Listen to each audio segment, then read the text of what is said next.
the Demon Sword Master of Excalibur Academy. In the 428th year of the Holy God calendar, 12-year-old Leonis Scialto was charged with defending the walled city near the border of the Rognas Kingdom from an ogre attack, alongside Tierras Resurrecta and Arakel de Gradios. Seeing the city infiltrated, Arakel, in a not-so-subtle move, decides to crank up the thermostat over the city, creating a sizzling, oversized light bulb in the sky. This impromptu barbecue session singes ogres and humans alike. In his mind, it's a roast now, ask questions later strategy to keep the ogres from turning other cities into personal playgrounds. But Leonis, with a swing of his holy sword, slices through the bulb and destroys it. He turns to them, telling them murdering the entire town and bringing them back to life is a tedious way to eliminate the ogres. He attacks, tearing through the ogres with his holy sword. Leonis wrestles an ogre with his bare hands and throws it off the roof of a building, showing impressive strength. He was known as the hero of the Holy Sword.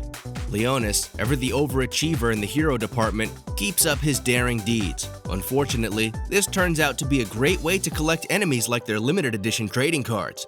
In the Holy God calendar year 432, 16-year-old Leonis, who policed the Sidon wastelands as ordered by the crown, was led to the quarry to help the people kill a gargoyle terrorizing them. Getting to the quarry, Leonis finds no gargoyle. It was an ambush. Leonis was frozen to a spot by some sorcerers and chained to his legs and hands, restraining him from drawing his holy sword. Soldiers march in and stab him with multiple spears, killing the hero. But just before his last breath, the goddess of darkness and rebellion, Rosalia, approached him, making a pact with him and bringing him back to life as the undead king. It seemed Leonis had gained her attention, and she had grown fond of him from afar. 2 years have passed, and Leonis' reputation as the undead king has spread abroad. In the undead capital of Necrozoa, Leonis returns from battle. He greets the goddess Rosalia, who inquires about his battle. He admits his foe was formidable, and that he even got killed twice, but being the undead king, it was only natural to be victorious. He brings back the spoils of battle, confiscated from the enemy palace, and presents them as a gift to Rosalia, which she accepts and entrusts him to keep. He tells her about his new friend from the Shadow Kingdom, Blackus, Shadow Prince, his feud, and how he offered Blackus's people shelter from his shadow. But Rosalia, clearly not a fan of the shadowy soap operas, cuts him off mid-sentence, uninterested and itching to change the subject. She gives him a gift to celebrate his victory, his holy sword from when he was a hero. She renames it the Demon Sword and covers it with dark power. The sword, however, cannot be drawn unless a certain condition has been met. The 6 heroes attacked Leonis Death Magus, who now reigned as Demon Lord over the capital city of Necrozoa. His undead army was engaged in an intense battle with the 6 heroes and their army. Azrael, Lord of the Underworld, Lord Vera, Lord of the Dark Dragon Mountains, and the great underwater citadel, Revez, had all been defeated in battle. The Goblin Lord Dizolf and Beast Lord Gazoth had also been defeated, and now the 6 heroes sought to defeat Leonis, the last Demon Lord. In rage, Leonis summoned his staff to end the 6 heroes, but his trusted friend and counsel, Blackus, Shadow Prince, advised him not to fight as the goddess Rosalia wouldn't want him to be lost in battle. This forced him to accept defeat and seal himself away, with a promise to return after 1,000 years and reclaim his throne. In his vision while sealed away, Leonis found Rosalia. She reminded him of the prophecy of a human child to be born in a millennium and his duty to find that child. Rosalia floats away, and Leonis stumbles, trying to reach her. She tells him to come find her as she silently vanishes into the dark clouds. Celia was born into a royal family who could all use a holy sword except herself. When the 3rd Assault Garden was attacked by voids, Celia and her maid Regina, who was also a child from the royal family but rejected due to the circumstances surrounding her birth, were locked in the city's shelter bunker. Celia's dad, mom, sisters, Eunice, and Diana were all involved in the battle to protect the 3rd Assault Garden. Sadly, they all died in battle, along with 1,000 holy knights. Celia and Regina both joined the Excalibur Academy to become holy knights. One day, they were dispatched to check out a castle ruin uncovered by an earthquake. This was Leonis' castle, which had been hidden for 1,000 years. They both enter the ruin, searching and investigating while also keeping an eye out for void activities. Prying deeper into the dark, scary castle, they approached a large door, which was the door to Leonis' lair. Their magic scepters beeped faster, which made them more inquisitive. Regina asks Celia to go down a dark tunnel to inspect the area. After she leaves, Celia, in awe, tries to read what is written on the door and accidentally touches it. The large door opens and Celia pulls out a gun, unlike other holy swordmen. She walked cautiously, and as she moved further, her magic sensor went wild and eventually broke. Looking up, Celia sees a giant crystal with someone trapped in it. She zooms off to play the rescuer, because apparently, save the person in the giant crystal is on every hero's to-do list, but it is useless.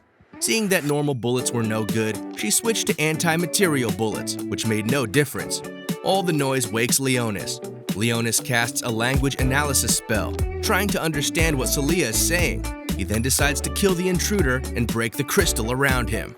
The great demon lord Leonis Death Magus, a name that echoes with power and dread, makes his grand entrance. Ready to unleash his fearsome might. But when he catches a glimpse of his reflection, it's not the terrifying visage he expected. Instead, he's just a little kid, swimming in an oversized robe that looks like it's borrowed from a giant. It seems even demon lords have those not quite grown into my evil outfit days.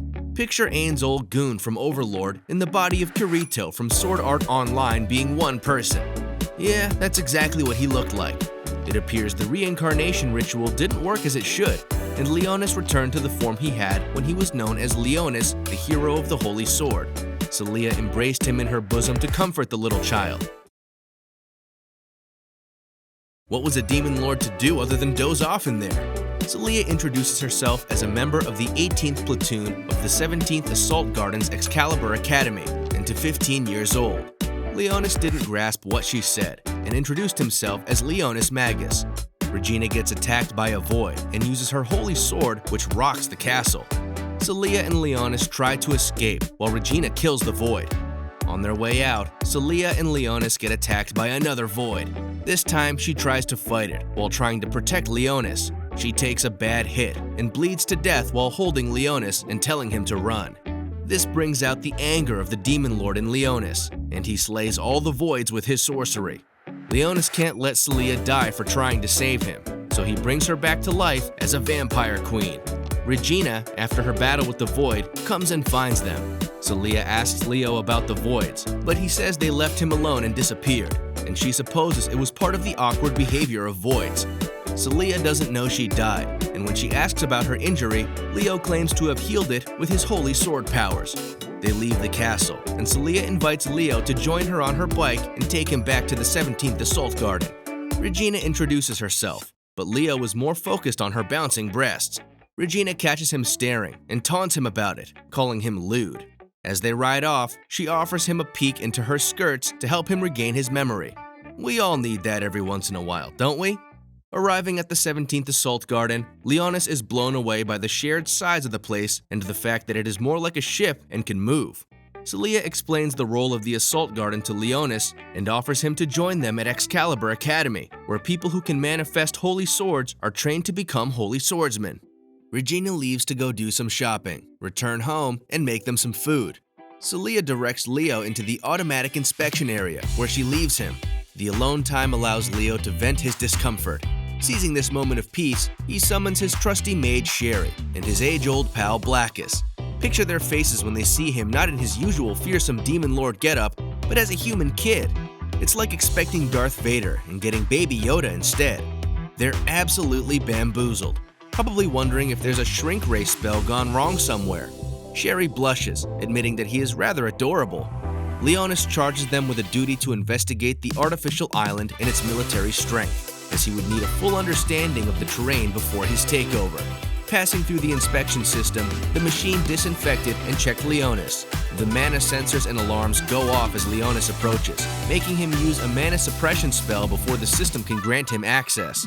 Yeah, that's how powerful he is. Afterward, he gets his ID and Celia receives him on the other side.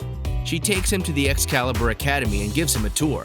While showing him around, some girls admired Leonis and his good looks. Leo's heart might have skipped a beat when they mentioned his potential to become a demon lord, but it's a talent the girls feel will manifest exclusively in bed. Moving forward, they ran into a bully, Musil Rhodes, and his girls. Musil taunts Celia about her inability to manifest a holy sword, her lame platoon, and their old-fashioned dorm. He tries to get her to join his platoon, which she refuses. She tries to walk away from the scene, and that sends Musil into a rage. He pulls her hair and rough-handles her. Leo strides in, channeling his inner wizard vibes. With a flick of his sorcery switch, he turns Musil into a quivering bowl of jelly, trembling on his knees as if he just saw his grandma doing a TikTok dance. Leo leans in, whispering a threat so chilling it could freeze lava, calling Musil an uncultured swine. Probably the worst insult since someone compared pizza with pineapple to a culinary masterpiece, and promises to ensure Musil never touches Celia's beautiful hair ever again. Musil tries to manifest his holy sword and start a fight, but is stopped in his tracks by Elfine Follette, or as she's popularly known, Fine. Fine briefly introduces herself to Leo, as does Leo. She takes his measurements with her drones and sends the data to arrange for his uniform. While they talk, Celia gets drowsy and almost collapses. Celia and Leo head to their dorm to get some much-needed rest. Getting home, they find Regina asleep with the things she bought and go upstairs to Celia's room. Getting into her room, Celia begins to undress right in front of Leo. Embarrassed, Leo enters the bathroom and gets undressed to shower. Celia sneaks in on him from behind and kneels behind him. At this point, they really had me going. She touches him and Leo freaks out. Celia laughs as she imparts her valuable hair care tip to Leo. She humorously points out that shampoo, not soap, is the way to go when washing your hair. It's like revealing a secret known to only 1% of guys, because let's be honest, 99% of them are probably still wondering why their hair feels like a haystack. She applies shampoo to his hair and gently works it into the hair.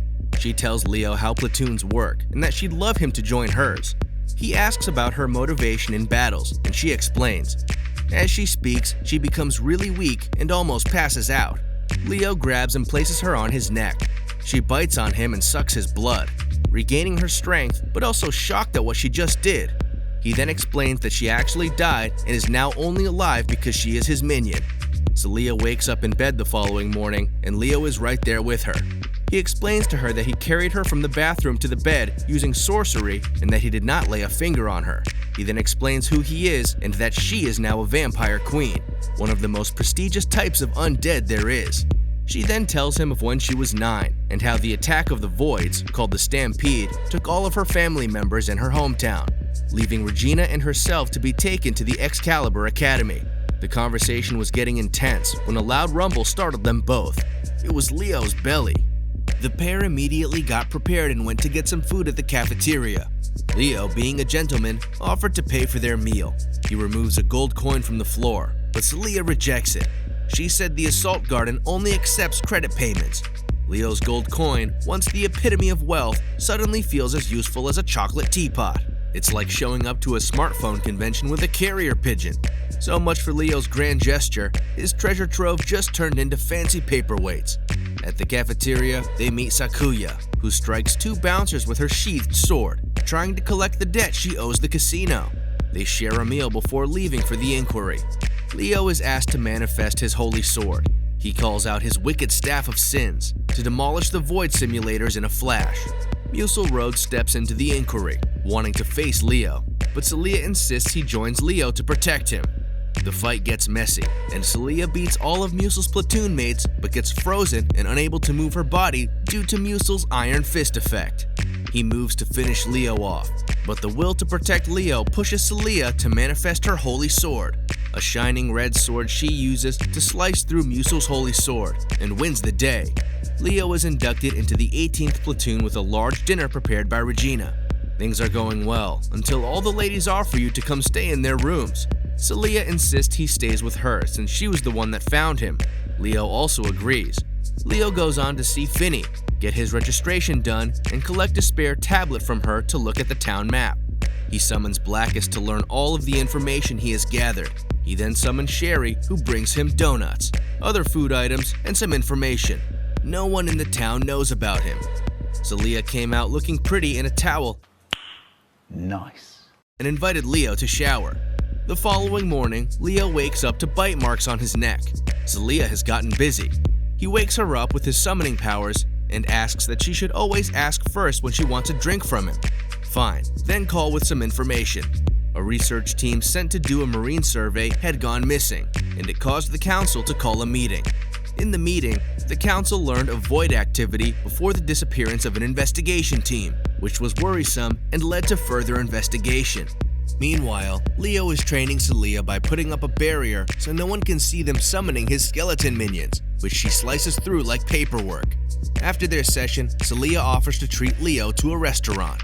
Sakuya meets Blackus outside their dorm and goes ahead to pet him and name him, after which she joins Fine and Regina inside.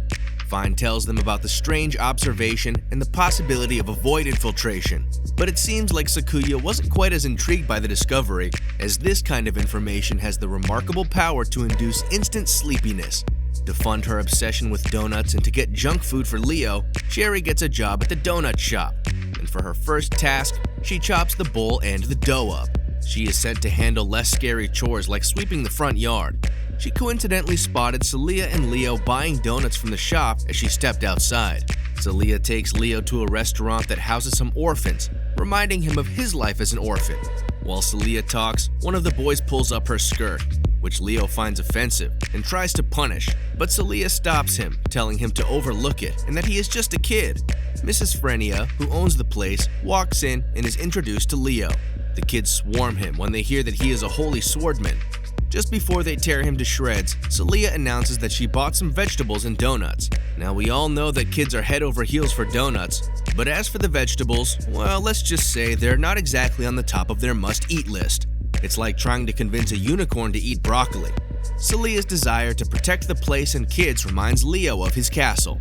The peace faded when some officials checked the underground chamber and found large roots growing everywhere. The council believes the void UK 6402 has vanished and needs a solution before it manifests again. They turned to Fine to show them what she had learned from the investigation. Although she was a student, her intelligence and the fact that she is the daughter of the Fillet family could not be overlooked. Her observations confirmed the infiltration of the assault garden, sending everyone into a pandemonium.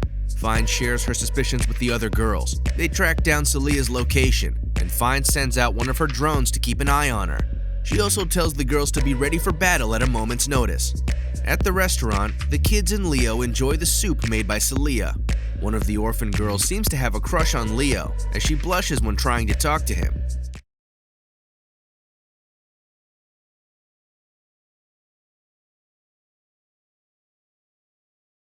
But that's just typical Leo, making hearts race and faces flush without even trying.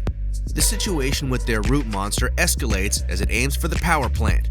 It is intercepted by the defense cannons and some soldiers, but the resistance is brief, with roots growing around the cannons and destroying them. The root monster breaks into the power plant, triggering a stampede. The council decides to deploy the Holy Swordmen from the academy into action as the city shifts into defense mode, with sirens surrounding all around the city and people scrambling to make for the shelters. The city's defense cannon begins blasting sporadically in every direction, which is not even close enough to match the number of voids in the attack. Regina, Sakuya, and Fine step us a resistance from the ground. Celia gathers all the kids inside the restaurant and gets them ready to leave for the shelter together. But Leo stops them, telling them it's too dangerous with the void dragons flying all over the place. Celia tells the kids to stay put and manifests her holy sword. She cuts through the attacking voids, but Leo prefers the old-fashioned dragon roast and instantly roasts 2 dragon voids with a spell. The crack in the sky from which the voids escape becomes wider. The larger ogre-class voids come down. Sakuya rushes in and slices through them with her blade of lightning, Raikiri Maru. With Regina also blasting her cannon holy sword, they clear out a 300-meter radius of voids. But things turn from bad to worse. There is a large explosion and a Hydra-class void with 5 heads emerges. The dragon voids in the air begin blasting fireballs at the defense cannons, and things seem out of hand.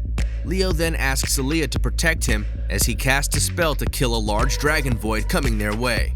His strike is weak, and the dragon only falls to the ground. The dragon void tries to attack Leo. In the nick of time, Blackus attacks its throat from beneath, restraining it. Leo casts another spell that crushes the dragon under the force field and kills it. The earth quakes again, and roots wrap around Celia, dragging her under the ground. A giant root monster emerges from the ground and calls the name Leonis. Leo immediately recognizes the voice. It's none other than Aracriel Degrados. Leo sounds surprised to see his old pal 1,000 years later, and he taunts him. Arakiel begins spawning small root faces. Leo immediately blasts Arakiel with a fire spell. Arakiel flees into the crack in the ground, taking Celia hostage. Leo confirms Celia is still alive by checking his minion's mark of control. Blackus emerges from Leo's shadow, and it seems they have been reunited with an old foe. But this time, Arakiel has become a Void Leader. They both turn to the orphan staring at them, and Leo walks to them. One of the orphans thanked him for his protection and asked him to help rescue Celia. He promises to bring her back and covers the house with a protective spell, leaving his skeleton minions to guard them. But who knows? They might be the skeletons of Odin, Thor, and Nelson Mandela. Leo and Blackus then share a meal of skate given to Blackus by Sakuya. They find one of Celia's earrings, which is a communicative device. Leo picks it up and begins to communicate with Fine. Leo requests that Fine use Celia's biosignature to track her location. The team already has their hands full and can't help, so Fine advises Leo to leave the task to the platoon in charge of that area. Leo refuses, and Fine has no choice but to track Stella's location, which she shares with him. This distracts Fine and opens her up to an attack from the Hydra Void, but thankfully she is protected by Sherry, whom Leonis had instructed to keep an eye on and protect Celia's friends. It turned out Sherry was an assassin who tried to kill Leonis before becoming his maid. Leonis, riding on Blackus, makes an explosive entrance to confront Arakiel. Blackus questions him on why he is doing this, and Leo eventually confesses to liking the humans. They find Arakiel, and Leo casts the Zoth Amadia spell on him, which sets Arakiel ablaze, but he nullifies it with his regenerative abilities. Arakiel calls Leo a fool and tells him the world has changed. He says the world shall be rebuilt along with the empty star, which leaves Leo confused. He also claims that he has been chosen to bring glad tidings and laughs and then produce multiple heads that begin to chant, casting multiple spells simultaneously. Hearing Leo's voice, Celia tries to break free from Arakiel's grip, but can't. Leo, Blackus, and Arakiel are locked in a battle of spells, but while battling, Leo keeps an eye out for Celia's position. Celia, who's determined to help Leo, begins to bleed, and her blood produces sharp blades that slice through the roots and glows, freeing her from its grip. Leo spots her and shoots Celia's earring coated with his blood into her chest. This activates her Vampire Queen powers and gives her wings. Oh my god! Wow! Arakiel begins to chant a spell to self-destruct and destroy the city. Leo has no choice but to make use of his demon sword. He makes a pact, making the 7th Assault Garden his kingdom and bringing it under his protection. After reciting a spell, he unleashes his demon sword, Danesleaf. With one slash of the sword using the Ragnar Lost technique, Leo vanquishes Arakiel. The voids attacking the city all disappear, and the stampede ends. Unaware of Leo's underground battle, the council believed the Void Lord died when he came in contact with the power plant. Celia, Leo, Regina, Fine, and Sakuya all meet and hug each other, happy to be reunited again. Collapsed on his bed, Leo buries his head in his pillow as if giving it a passionate kiss. He starts a soliloquy worthy of Shakespeare, bemoaning the woes of the mortal coil and the agony he endures. To him, being a demon lord with aching muscles feels like a cosmic payback for using his demon sword. Celia brings him sandwiches and requests to drink his blood as she feels low on mana. He stretches out his finger and she sucks on it. The others walk in on them and exclaim loudly. Embarrassed, Celia tries to explain to them that it wasn't what it looked like. Aboard the Hyperion, the princess sails to the 7th Assault Garden and insists on personally thanking the Holy Swordmen who defeated the Stampede.